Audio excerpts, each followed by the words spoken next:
Welcome to Living on Crypto with Bitrefill, and today I am interviewing the awesome, wonderful Gerson Martinez, an El Salvadorian living in the United States.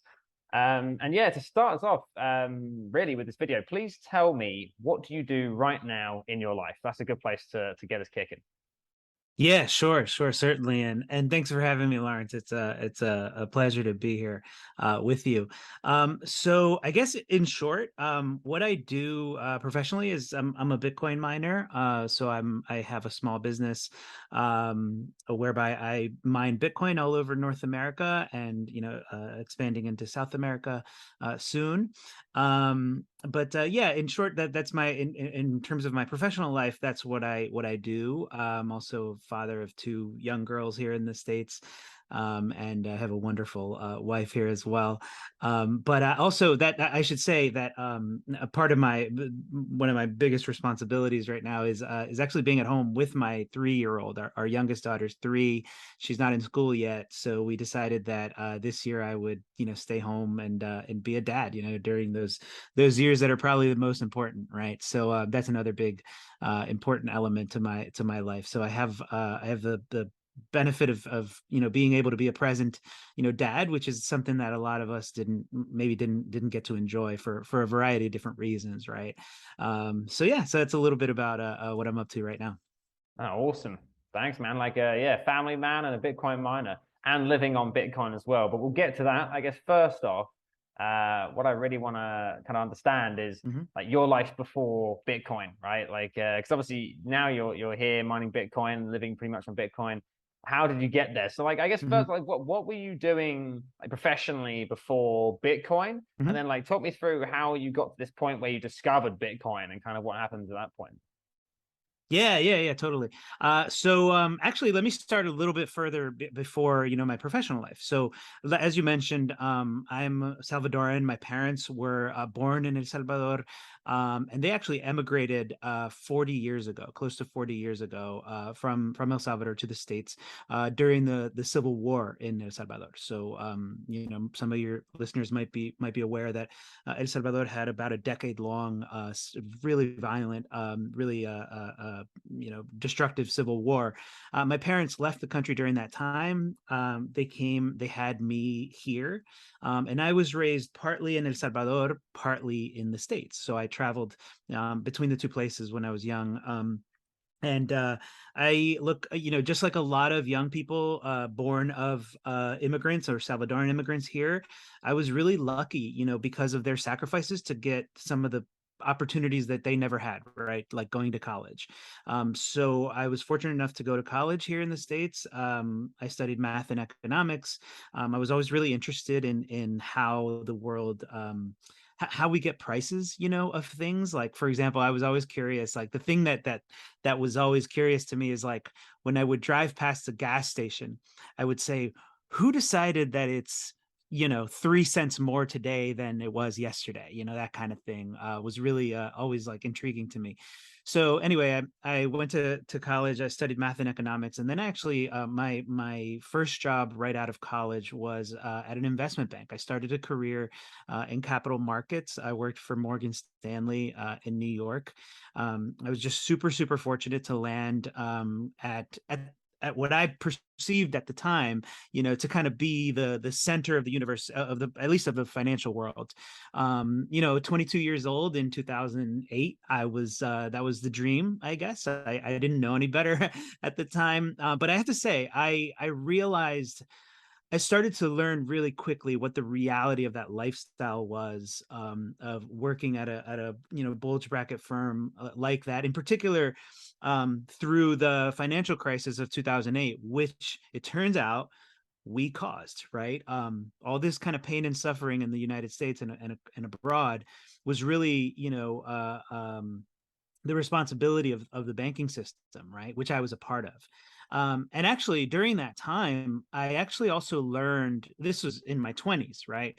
I started to learn about the history of the financial industry and its impact on El Salvador, right? Like the financial sector, financed one side of the Civil War that pushed my parents out of their country, right? So when I started to learn some of this stuff, it really impacted me, and I after about 5 years in the industry, I decided I couldn't be a part of it anymore. I didn't want to be a part of it anymore. So I left to pursue things that I thought were more valuable to humanity. So I spent 8 years in nonprofit work and education work here in the States.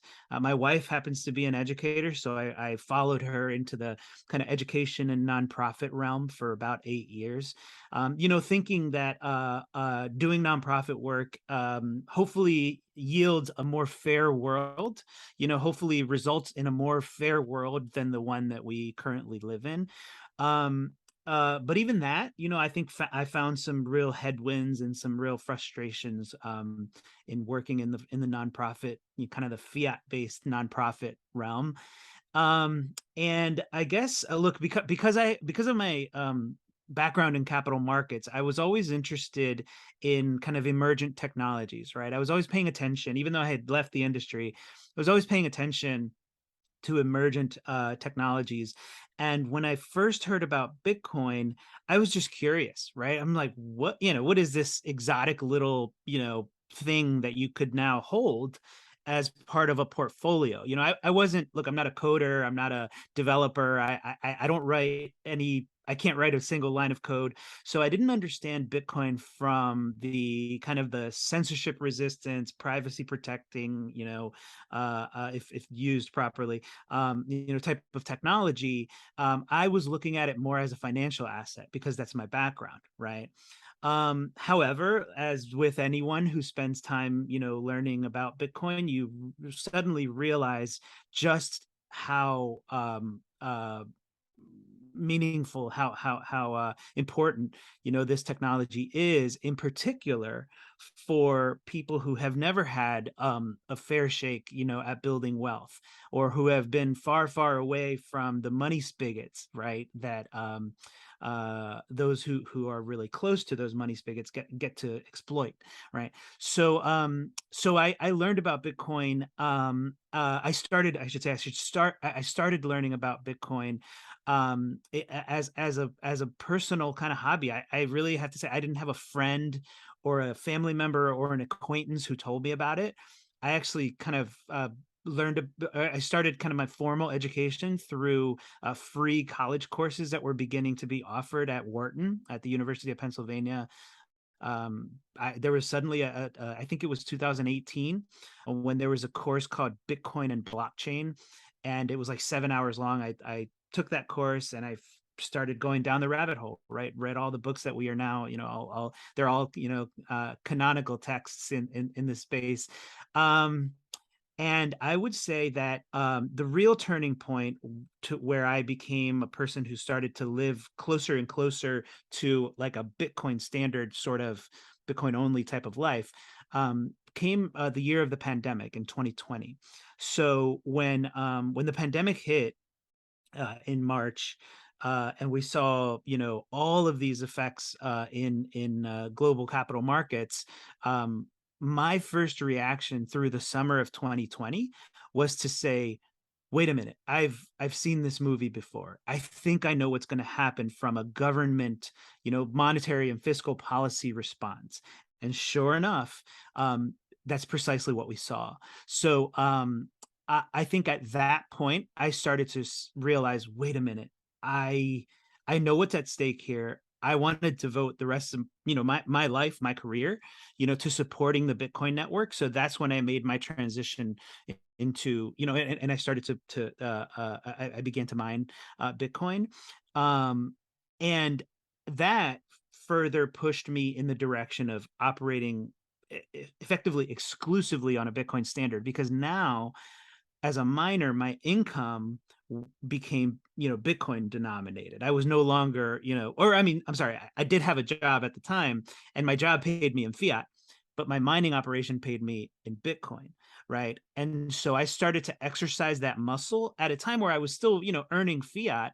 Uh, um, but I started to taste a little bit and I could compare the two, I could compare the two modes of living, one which was entirely dependent on my kind of centralized gatekeepers and folks who control who writes my paycheck and that kind of thing, versus the other system, which was purely just a transfer of electricity to money, to sound money, right? And so I really became, I think, I don't, addicted is a strong word, but I became really excited by what this felt like. Suddenly I was like, wait a minute, if I arrange my life properly, I can, if I can make sure that the way that I put food on the table for my family is a direct result of the Bitcoin network, is decentralized, global network of people, right? Who are supporting this network. There's no single person in there who can say, no, you don't get a paycheck in 2 weeks, or no, you don't get a raise. I really loved that idea, of freedom from in that realm, right? And so I, over the course of 2020 and 2021, I made the decision to step away from what would be my last job in kind of the fiat world, and devote all of my attention and energy and resources to helping support the mining industry, in particular as a Salvadoran, as a Latin American, who can hopefully connect some of the North American mining industry to the region of Latin America, and in particular El Salvador, where my family's from. So today I find myself in this place where, and I think this is kind of what we want to talk about a little bit. Find myself in this place where all of my income, because I no longer have a salary somewhere, all of my income, my business income is in Bitcoin, and so I denominate by default in Bitcoin. And all of my expenses now can be paid in Bitcoin. And we can talk a little bit about how that functions. But yeah, that's a little bit about my transition. Sorry if that was a little long-winded. No, super interesting, man. It's me. I think there's some stuff I'd like to ask you about the mining, but I'll put that towards the end in case we Sure. don't have the time. Because like what I kind of interested in here is, so say you've gone from this traditional finance position, being the enemy or whatever, if you're being a super Bitcoiner about it, and then you've moved to sort of earning fiat and kind of mining and understanding Bitcoin as more of a hobby slash side income, and Mm-hmm. kind of saving Mm-hmm. in Bitcoin, and then you've gone to that full end of earning and saving in Bitcoin essentially. That's So it's right. quite an interesting development in your life. Like obviously when you've gone from earning fiat and saving Bitcoin, at that point you're probably like a lot of people, yeah, just putting aside your Bitcoin, not spending it many if any sats, and only spending fiat, which is quite common. But Mm-hmm. you've moved into that realm now of earning in Bitcoin, so you've inevitably got to spend Bitcoin, otherwise you That's can't right. survive. So Right. I'd be interested to find out like how was it to transition to that at first? Like, did it take quite a lot of research and planning? And like, what various? Because obviously, I imagine when I don't know how often you visit El Salvador, but like obviously you're probably going to bounce between the US and El Salvador some amount of time during the year. So how is Mm-hmm. it like living in the US? How is it easier or harder? Like when you're traveling to live on Bitcoin. Be interesting to hear about that transition, how it went, how you're doing it, and then how it works, like moving between countries. Yeah, yeah, certainly. Okay, so with respect to the transition, let's say, to moving from as you correctly identify, Bitcoin saving to kind of Bitcoin saving, earning and spending, right? I like I said, I began to exercise that muscle when I first began to mine Bitcoin, because first of all, that was the first time that I wasn't earning fiat and then sending fiat to an exchange to buy Bitcoin, because that's the only way I knew how at the time. So I went from take fiat, convert it to Bitcoin, to literal just receipt of Bitcoin, straight out of the hashing process. It was I would, like I say, I sort of like a muscle that you had to exercise and get accustomed to over the course of a month, 3 months, 6 months, 1 year, just to get a sense for, okay, this is how much hash power I own, or how much how much ASIC mining hardware I've invested in, and how much it's yielding me. it takes some time, to get accustomed to that before you get comfortable with the notion of, okay, now I'm going to give up my salary, and fully transition over here. So for me personally, it had to do with uh I did it wasn't so much of a back of the envelope calculation. I spent a lot of time thinking this through, but I figured out, okay, how much hash rate do I need to buy? How many ASICs, to put it in a different way? How many ASICs do I need to own to produce a certain amount of Bitcoin at the current network, hash rate, such that I could replace my income, right? Or replace a really meaningful portion of my income at least. So first I understood what that number was, right? Whatever that investment amount would have to be. And then I kind of created a plan to get there, over time. And this was, again, this math, or I guess this analysis, I was doing it as an employee, of my previous, in my previous career. And I was beginning to kind of build up that mining, infrastructure and mining, hardware position, while I was still working, because of course I wasn't going to just quit my job and start, figuring it out afterward. I wanted to make sure that what I was doing month by month, I would reannualize, reassess and extrapolate it again over 12 months to see if this is what it is. Now, let me be clear, or let me highlight here that this was still in a kind of a fiat-ish mindset, right? Because I'm like, how many dollars how many dollars am I going to have at the end of the year, not how much Bitcoin am I going to have at the end of the year. So admittedly, when I tiptoed into this, I was still thinking in fiat terms, because it's scary, right? You earn in fiat, you've earned in fiat your entire life, and you want to make sure that this year or next year you have more fiat coming in than you have, or more fiat than you had the previous year. And as this process, as I went through this process, I gradually kind of was able to shift my mindset and say, like, no, it's not. It's of course, if as long as I can meet my basic needs, and put food on the table and cover the expenses that we have. Of course, that's issue number one. Otherwise, I can't just gamble with the resources that I need to put food on the table. But beyond that, it became a matter of just as simply as, stacking sats, right? As we say. When I started to realize the real goal here is to stack sats, not to stack more fiat, then I could start to shift all of my spending habits and think through my investment kind of a plan, for building a mining business.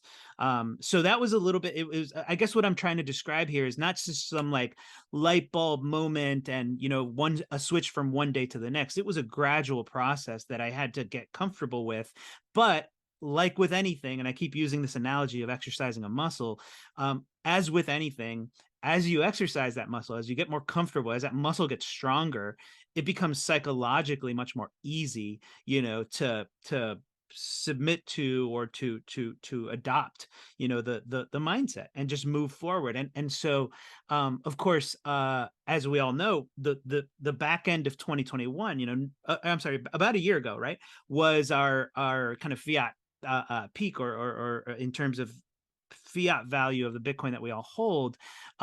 So this year has been this kind of real test of that mentality, right? It's like, are you still in it to stack sats, to have more Bitcoin today than I had yesterday?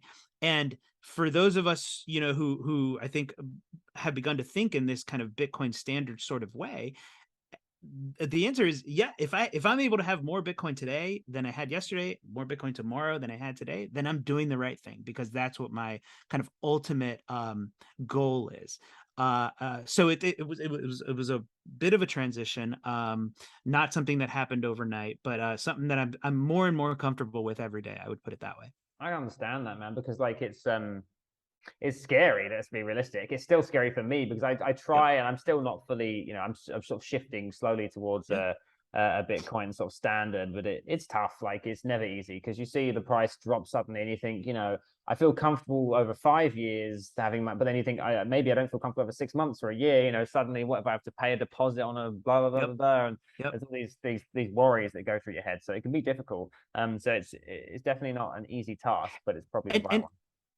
certainly, and I would also say that at least in my experience, and I think with an overwhelming majority of us who aren't, let's say, if you come to Bitcoin from like a philosophical, kind of ideological place first, let's say you're an ANCAP, an anarcho-capitalist or a libertarian or something, you're not necessarily thinking about like number go up technology, right? You're in it for, or you're exploring it for the ideological reasons. Let me be clear again, going back to when my kind of education began, it wasn't necessarily, that for me. I was coming at it from this kind of very fiat, like, is this going to make my net worth grow sort of mindset. But the deeper I went down the path and the more committed I became to this kind of like Bitcoin, like, Bitcoin kind of standard lifestyle, it completely changed my motives for being involved in the industry, right? It's not about fiat profitability. It's about strengthening and participating in the, I think, the most exciting freedom technology that we've ever seen. And freedom is something I care deeply about, so I think that's a really beautiful transition that I see a lot of Bitcoiners make over time, right? You start to espouse the values that Bitcoin brings to the table, that oftentimes we don't begin with those values. Maybe we don't necessarily hold those values at first, but once we learn Bitcoin, then we end up discovering those values, and spending Bitcoin is participating in the economy, right? In the the Bitcoin ecosystem, and supporting the network overall. So I think it is an important aspect of being a Bitcoiner is spending Bitcoin, using it. Okay, and so what various, because obviously it's one thing people want to know, what various tools are you using for, like, because I imagine Mhm. not just using one thing or one company or whatever, you're probably going to use a few. So what Yeah, various tools do you use that people who are yeah, interested in doing the same that you've done, or at least try to go towards that direction, could use? That's probably the yeah. main thing. And then I guess what's been the biggest challenge, like, about it all for you? Yeah. For me, it's in my so I guess there's kind of two categories to it. As a business, we from a business perspective, and I live in the States, so I have to adhere to kind of the US tax code and such. I use pretty standard American tools for accounting and then and tax planning. So not software that some of your listeners have probably heard about, things like TaxBit. Again, I'm talking about the business side of things, right? There's a platform called TaxBit. There's several other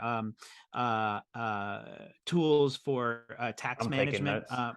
Yeah, yeah. TaxBit is a platform that allows you, for example, it allows me to connect my mining pool account to through API through my to my TaxBit account. So every single day I can see the cost basis of my mined Bitcoin, so that I can properly account for it in my accounting system, which then I report to the government, right? So that's a really important tool for me. There's a bunch of them, but TaxBit is a really important tool that I've been using since I began mining, because it is really it can be really hard, without the proper tools, to account for the value of your mined Bitcoin, your income, right? And then to be able to report it properly, to the IRS. On the personal side, my because I don't take a salary from my business, right? At least this year I chose not to. And on my personal side, I do use, we use a charge card, and I've used a charge card for a long time. The type of card that doesn't allow you to pay over time, so you don't carry a balance. Look, I'm not a huge like debt guy. I know there's like the Michael Saylors of the world who's like, hey, lever up, borrow to buy Bitcoin, and or borrow fiat to buy Bitcoin. I see a lot. I just to each his own, but I'm not a big debt guy. I'm the same as So you. I Same as you. I do use a charge card, which I do pay off every month. And this is where I do want to highlight Bitrefill. Bitrefill, when they and I don't know when it was, let's say 6 months ago, Bitrefill uh, recently linked a lot of different, American and perhaps foreign credit card companies and charge card companies to their platform. So I can now pay my fiat, American Express balance in Bitcoin directly, right? Through the Lightning Network or on chain, which is phenomenal. Like, that to me was a huge piece that was previously missing from my ability to exist only, or to conduct commerce only on Bitcoin, because I can go out and buy a cup of coffee or buy my groceries or buy whatever in fiat because they don't accept lightning payments at my grocery store. But I can come home and pay that pay that balance with sats directly from a cold stored wallet, or wherever I have my Bitcoin. So that integration for me was game changing, because I have a very simple personal situation where I don't have a whole lot of balances that I have to pay on, of other types of things. I do have some expenses that I cannot pay in Bitcoin, so of course I do have a bank account, but I keep a very low balance in there. I fund it when I need to, which these are all points of friction that are really annoying, right? Like having to send Bitcoin, to an exchange to convert it to fiat to pay a bill. That process takes days, right? And it's not without friction or costs, so it's super annoying. And every time, by the way, every time I have to do that, it's yet another reminder of why I'd rather live on a Bitcoin standard, right? Because I can transact instantly and with finality on Bitcoin, whereas I cannot. And every fiat transaction is a reminder of that, of how rough and costly the traditional kind of payment rails are. Yeah, I can definitely agree with and attest to that. I mean, like for me, for example, from the UK, I'm from the UK. I work with a company based out of Sweden and previously New Zealand at the same time as Sweden and Brazil. I live in Brazil. It's a whole mindfuck, and so having the ability to earn in Bitcoin makes life a lot easier. Except right now, there's things like the visa concerns, taxes that I need to work out. So I've had to switch Yep. back to fiat for the time being. And so that can Yeah. be really like that whole working out the tax side of things. And then like again with it, like I have to earn a certain amount for my visa in Brazil and like all these things. Yeah. And then I've got my money stuck in the UK that I can, and it's an absolute nightmare. So it makes you realize when you're doing this kind of situation, whether by force, whether by choice, whatever. If you're living between two countries or spending a lot of time between two countries or three countries or anything like that, then immediately you run into a shit ton of problems, pains, annoyances, constantly watching, prime ministers resign, UK pound go down, all these things, and I'm not in that country, and then as you say, there's this constant fees for the exchanges. If I want to pay a bill here, I have to use Pix, but I can't do that. If I want to put my pounds into my Pix account, that's a real hassle. So I have to put it through an exchange to sell into that, but I have to have a tax number. Like, it's just a Yep. fucking nightmare to It do is. It is. anything, especially with Brazil, because it's not so designed for foreigners really compared to other Right. countries. So yeah, it's a complete nightmare. There's so many workarounds you have to do. And I'm blessed that I have a tax number because I had a business here previously. Otherwise, I'd be Mm-hmm. screwed. So Yeah. Yeah, yeah. no, I think that friction is, I don't know what percentage of the world, and it's probably a growing percentage, but what fraction of the world deals with, cross-border payments or residency, in various places at various times. But for those of us who do, deal in different jurisdictions, this is an absolutely game changing mode of commerce. As you mentioned earlier, I spend a lot of time in El Salvador. I have an entity in El Salvador, starting to make some equity investments in El Salvador as well. And just the ability to transfer value across these borders instantly is it's hard to describe. How do you put a a number or a value on the amount of stress and frustration and opportunity cost of having your money stuck in a different jurisdiction because you haven't jumped through enough hoops to try to get it out for whatever it is, whatever purpose it is that you want, right? It's your own money. But it's an incredible, it can be an incredibly frustrating experience, to move around resources if you're in different countries. And Bitcoin allows you to do that without any friction.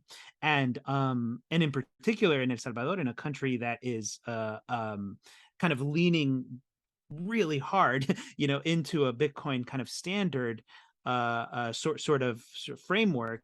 It's incredible, to be able to have that ability, and then as a business person as well, to leverage the regulatory framework that's being developed in El Salvador, as a Bitcoin company, is huge, right? So yeah, this is also a technology and a monetary network that I think makes digital nomads, lives so much easier, right? And just at the end of the day, gives you domain over your wealth, regardless of where you physically are or where you're, where you happen to be living, which is, again, for some is maybe just an inconvenience or even a non-issue because you don't leave your country, but for many folks, this is huge, right?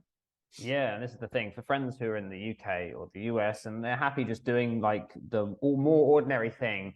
They don't need to worry really right now. But for Right. those in countries where the currency is getting heavily devalued, they all probably need to worry. And for those who are in the UK or US, but then decide down the road they want to break the mold and do something different, suddenly it becomes a major issue. And that's when they seem to have to. I've got a friend who had not much interest in crypto, kind of interested, but didn't really want to bother looking into it too much. Fair enough. But then as soon as he's decided he might want to leave the country, it's like, oh, now I should really look into this. It's like Mm-hmm. suddenly anything that Yep. breaks the mold, you got to look into it. So I definitely find that, yeah, that's an interesting experience that I had, and obviously you've had as well. I guess Yeah. before we wrap up, I definitely want to dig in more, but we probably haven't got time. So I've got one question for you to quickly answer, which is, what would be something that would make life even easier for you? Like, what's one thing you're wishing for living on a Bitcoin standard? I guess a service or anything really that you think would like, oh, that's a big difference maker. Um, oof. I guess it's like it's one thing, but it's a very big thing, I guess.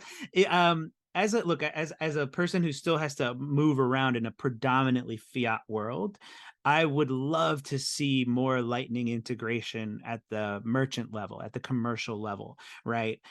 In a country like El Salvador, there are companies building out Lightning infrastructure for merchants, right? Ibex Mercado comes to mind, Bitrefill, an app called Tianki app, which is a new merchant solutions platform on Bitcoin and Lightning. There's so much development so that the normal person who has some sats can go out and buy groceries or pay their electricity bill or pay their mortgage or whatever, with Bitcoin. Here in the States, we don't have that, right? It's so sparse and so rare still, to be able to have that Lightning integration everywhere. So here in the States, I would love to see that. Like I said, it's one thing, but it's a huge one. And I remember at the Bitcoin conference earlier this year in 2022, Jack Mallers made some announcements about partnering with some POS systems, I believe. And that was really exciting. I think that would be the kind of thing that if it as it took hold, it would take Bitcoin adoption to a totally different level, and it would make my life way easier, right? Because there's just less steps. I could eventually cancel out my Amex, so nobody has to pay them 3%. No, merchants don't have to pay them 3%, and we could just operate, on a Lightning and Okay, yeah, sorry, we got cut off there due to connection issues. But anyway, yeah, I get your point around having Lightning, and that does seem like a big thing for me. Lightning being able to be spent in more retailers. Like when I went to El Salvador for adopting Bitcoin, the first one round to November 2021. It was a big thing that was just stuck out to me as like, hey, I can just, the currency I prefer, I can just boom, spend it like instantaneously at any of these like, stores that I'm going to, El Tunco or, Azonte. So that was a really cool experience for me. Yeah. And it made life so much more simple coming from another country. So I Yep. think that's a good point. And I think for me, like my one thing would be, in addition to that, probably would be the taxation situation, like having governments just accept that Bitcoin is a form of currency and like it's okay to pay in that, or make it easier, I don't know, somehow for us to pay in Bitcoin or something like that. That'd make my life a lot simpler, I think, because that seems to be where Yeah.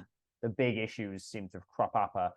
Taxation, like doing your taxes, and you got to do the tax when you earn the income in Bitcoin. You got to pay the tax on the income, and then you also, when you sell it, you then got to pay your capital gains and consider that too. So it's another step of complexity that you just don't want. Yeah, I guess one. Yep. Definitely. I know I said we had Yeah, one you're more exactly right. question, there, but another one more question, which I would like to ask is just around your mining setup, because obviously we've been through, how you got here, why you got here, how you're doing it, living it, and what you'd like to see as an improvement. So just kind of dial us back to that kind of how you got here situation with the mining setup, like not in super complex, but not super simple terms either. I guess like the average listener kind of terms. Like Yeah. how did you begin? Like was it just with like one miner and then you increased it? And is it something you're doing like at home, like in your area, or is it like something that you're outsourcing? So it'd be cool to Yeah. hear about how that kind of thing runs. Yeah, good question. So to the short answer to your question is I have a hosted mining business. So what that means is I own the ASICs, I own the machines themselves, but I pay hosting providers, hosting partners that are spread out all over North America, and I'm working with a new hosting provider in South America.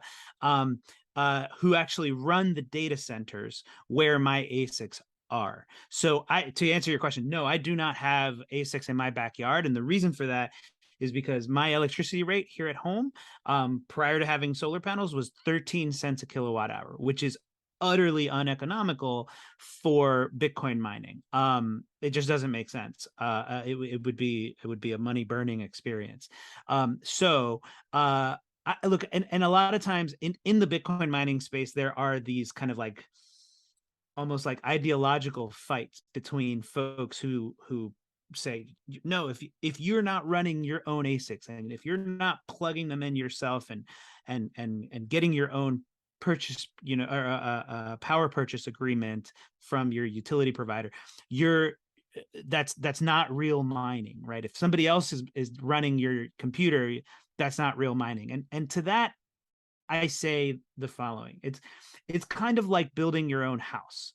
Look, would I like to be able to build my own house, like nail it together myself so that I know where every single nail and every single 2x4 in this whole building is? Sure. Do I have the capacity to do that? Do I have am I the lowest cost provider to do that? Absolutely not. It would take me 5 years to build my own house because I'm not good at it. So similarly, in the mining space, I would rather pay hosting providers who are, professional data center, companies, to host my machines. Now I get the mined Bitcoin. I get uh, what's extracted, from the mining network directly to a wallet of my own. But that's why I, partner with hosting companies. So to give your audience a little bit of a picture, there's these two kind of different two models of mining. There's hosted mining, and then there's like kind of self mining, right? You buy an ASIC, you have it in your house, you plug it into your own power supply, and then you pay your utility provider for the electricity that it costs to run that machine. But I would venture to say that the majority of folks have far too expensive residential electricity rates to mine Bitcoin, profitably. Gotcha. Yeah, and definitely from when I've spoken to people doing the in-person home mining, usually it's more of a hobby thing, more for the ideology of like Yep. maintaining the network, which is awesome, and like Yep. that is needed. And if anyone wants to do that, that's a great idea. And and especially they can listen to like podcasts we've had in the past with both hosted and non-hosted mining companies describing in detail how to do it. And I would, and let me add this actually. So I chose this mode of you know, entering into the mining space, like I said, for my personal reasons were, you know, related to stacking sats and stacking non KYC stats, right? Sats for the rest of my life, devoting myself to the space entirely. But most importantly, I would say that going down this path of starting a hosted Bitcoin mining company has led me down a different rabbit hole, which is the energy and power markets rabbit hole, right? So at this juncture, you know, in my journey, I now spend my time figuring out, well, studying and then trying to figure out ways to actually produce energy myself or own energy assets myself. And in a country like El Salvador, this all might seem, look, this all might seem very like profit seeky, like, you know, miners wanting to like multiply their riches or something. But what in fact mining does is incentivize the electrification of the world. I think if you look at a country like El Salvador that has a very fickle electrical grid and an expensive one, then they have a problem, right? The people of El Salvador have a problem. They pay too much for electricity and there's not enough of it, right? They have blackouts. It's a fickle grid, right? Bitcoin mining can incentivize the development of new energy resources, right? So you can take what was previously stranded or wasted energy or untapped energy in the form of geothermal energy, or brand new sources of really, really efficient energy production like nuclear SMRs, nuclear small modular reactors, and you can place them in the literal wilderness in El Salvador, right? Where you now produce electricity where there wasn't electricity produced before. And you can do that economically because miners are the only industry who will actually suck up all that energy the minute you plug it in. And then what happens is, or what can happen, is that, you know, a Bitcoin miner, you know, funds the development of new energy infrastructure. Then they become the buyer, the user of that, the first user of that energy infrastructure. But then a country like El Salvador, who is leaning forward into this realm, says, okay, now we're going to build roads and bridges and schools and residential buildings and commercial plazas near where you just built this energy supply. And then the Bitcoin miners can simply step down as there is real world demand for the new energy infrastructure, right? So mining can be an incredibly powerful catalyst for bringing power, like electricity, which we all need to thrive and have, to have good lives. Bitcoin mining can be the catalyst, you know, one very, very powerful catalyst that can electrify regions of the world that just simply don't have electricity right now, or very strong electrical grids. So I think that's part of like the vision of, you know, kind of the Bitcoin mining industry, is to help electrify and bring let's call it human flourishing, you know, to parts of the world where there isn't much right now. Yeah, and what you just said is said it better than I ever could. Is what most people need to hear, especially those worried about environmental impact and things like that. And a lot of people need to realize that you can't just store electricity forever in a battery. Like electricity leaks, and you know, and as you said, you know, there's no incentive for great power structures in certain areas because there's not enough people to use the power. It's not economic. So what you've just said, yeah, is really important. And it's kind of what Safety was talking to Jordan Peterson about in his podcast when he kind of orange pilled Jordan Peterson. You saw that light go on. So Yep. yeah, I mean, honestly, you said it as good as I will, and that's probably the most important sort of bit of this for people to hear. So yeah, I think we should leave it on this high note, honestly. But Yeah. I really appreciate you taking the time, man, to come and talk to me about this, hearing about kind of your life, how things have changed with you becoming on you know, living on a Bitcoin standard, how that happens, how like the mining impacts are gonna, you know, why it's such a good thing that this exists, how it can change, and then obviously how, you know, you live on crypto and how that can improve. It's awesome. Is there anything you want to sort of say, or any like a, you know, Twitter accounts or anything you want to plug before we head out? Sure. No, if anyone's interested in I'm following any of the work that I'm doing with respect to mining and El Salvador, I'm on Twitter at Gerson Martinez. My company, New Equity Group, is also on Twitter. It's not very active, but it's on there as well. It's at New Equity Group. And yeah, I would encourage folks. Look, I have a deep passion for what's going on in El Salvador, so I would encourage your audience to explore the country. You know, it's the first country to kind of leap forward into a Bitcoin standard at the nation state level. So I would really encourage your audience to think about taking a visit, you know, to El Salvador if you've never been there. And also, last thing I would say is to thank Bitrefill, honestly, for the work that they're doing in El Salvador and otherwise, right? Because as I described earlier, your product has really made a big impact on my kind of personal ability to live on Bitcoin. So I'm really grateful for Bitrefill. Oh, thanks, man. Appreciate it. Well, Mm-hmm. yeah, honestly, thank you again for coming on. And Yeah. thank you, everyone out there, for listening. We hope you enjoyed it. We hope you learned something new today. Hope you had a good time. And as always, we appreciate you.